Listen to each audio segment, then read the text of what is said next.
7 वचन स्वीकार किए, लेकिन हमारे पति के भी 5 वचन हैं। एक 7 वचन तुम्हारे और पति के 5।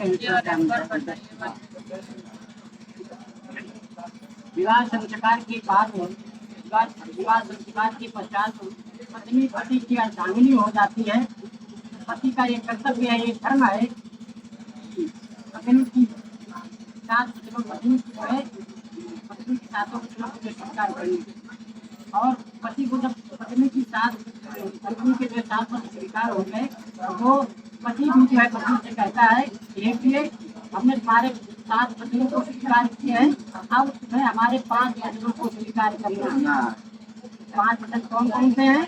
मदीयचित्तानुगतं चित्तम मदीयचित्तानुगतं चित्तम सदा मदाज्ञा परिपालनं पतिव्रता धर्मपरायणं त्वं प्रियः सदा शरणिदं प्रयत्नम्। पत्नी का क्या धर्म है? हमारे जो मानस में लिखा हुआ है एक धर्म एक पत्नी का क्या धर्म है? अपने पति की सेवा करना, सास ससुर की सेवा करना, बड़ों की सेवा करना, उनकी आज्ञा का पालन करना और अपने पति धर्म का जो है निर्वाह करना।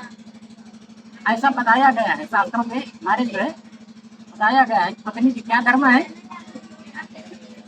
क्या धर्म है कि एक धर्म एक पत्नी का पहला धर्म क्या है? अपने पति की सेवा करना। पति चाहे जैसा भी हो, परंतु पत्नी का ये धर्म है कि हमेशा अपने पति की ही प्रशंसा करें, पर पुरुष की कभी प्रशंसा नहीं चाहिए। बाप में हम देखे तो होता है बहुत बड़ा लंबा जाता है। आप थोड़ा कौन कर लेना ये जरूर फिरवाए जाते हैं समझना मचाए उद्याने मध्यपाने च पुष्पगहे जिता शास्त्री वस्तिका सत्मिका कलिका छत्रा बधु। उद्यान नाम है वन का और उद्यान नाम है अधिरात्रि का और उद्यान नाम है दोपहर का। तो इस समय स्त्री को अकेले नहीं निकलना चाहिए, थोड़ा समझते जाना तुम भी।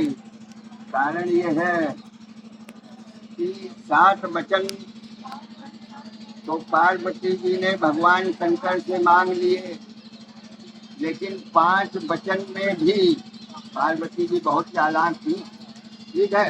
तो 5 वचन में भी उनका तर्क है, ठीक। तो भगवान शंकर ने कहा ये वचन पाल सुन करके भगवान शंकर का पार्वती जी कहने लगे कि महाराज आधी रात में अगर घर में आग लग जाए तो वही जल जाम।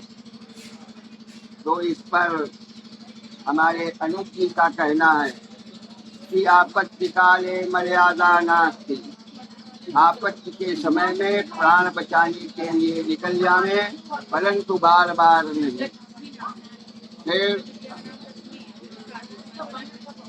भगवान शंकर ने कहा कि प्रतिव्रता स्त्री को चाहिए कि मद्यपान किए हुए के सामने न निकले, जैसे मद्ययुक्त हाथी, करुण नशेबाज पुरुष, इनके सामने स्त्री को कभी नहीं होना चाहिए।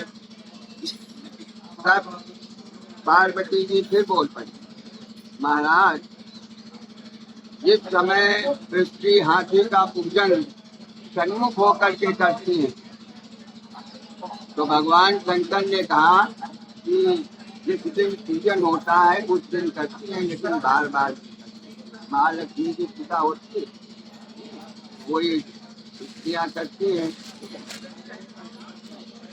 फिर भगवान शंकर ने कहा कि पिता के घर कभी बिना बुलाए न जाए, और जो बिना बुलाए जाती हैं उनकी सती की तरह अवज्ञा होती है। जिस प्रकार से भगवान शंकर के मना करने पर सती की नहीं मानी और अपने पिता दक्ष की यज्ञ में पहुंचे। इस प्रकार तब पार्वती जी कहने लगी कि जब भाई के लड़का होता है तो पता लगते ही बहन बिना बुलाए जाती है, भैया दूज को जाती है। तो भगवान शंकर ने कहा कि उस समय जाना अगर हित माने तो जाए और अगर अनहित हो तो कदापि न जाए।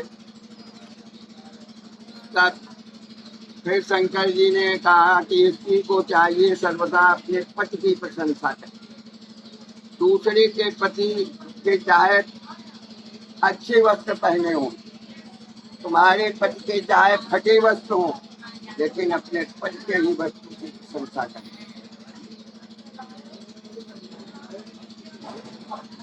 फिर पार्वती जी कहने लगी महाराज, जिस समय व्यास गद्दी पर पंडित जी वेद व्यास के उपदेश करते हैं तो समस्त स्त्री पुरुष पंडित जी की विद्या की प्रशंसा करते हैं। तो इसमें हमारे भगवान शंकर का कहना है कि पंडित जी जितनी देर व्यास गद्दी पर बैठे हैं तब तक उनकी प्रशंसा करें, उसके बाद अपने पति की ही प्रशंसा करें।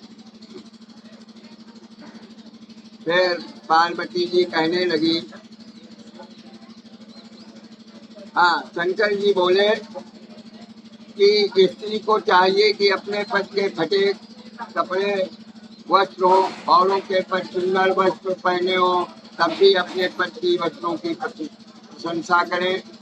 तब पार्वती जी कहने लगी महाराज, जिस समय सुंदर वस्त्र पहनकर वर ब्याहन को जाता है तब ग्राम की समस्त स्त्री पुरुष उसकी बड़ी बड़ाई करते हैं। तो भगवान शंकर ने कहा कि वर के सर पर जब तक मौल और मुकुट है तब तक उसमें भगवान विष्णु का अंश होता है। तो जब तक वर के सर पर मौल और मुकुट है तब तक उसकी प्रशंसा करें, इसके बाद अपने पति की ही प्रशंसा करें। ये 5 वाक्य हमारे वर जी के हैं, अगर स्वीकार है तो कहिए स्वीकार है।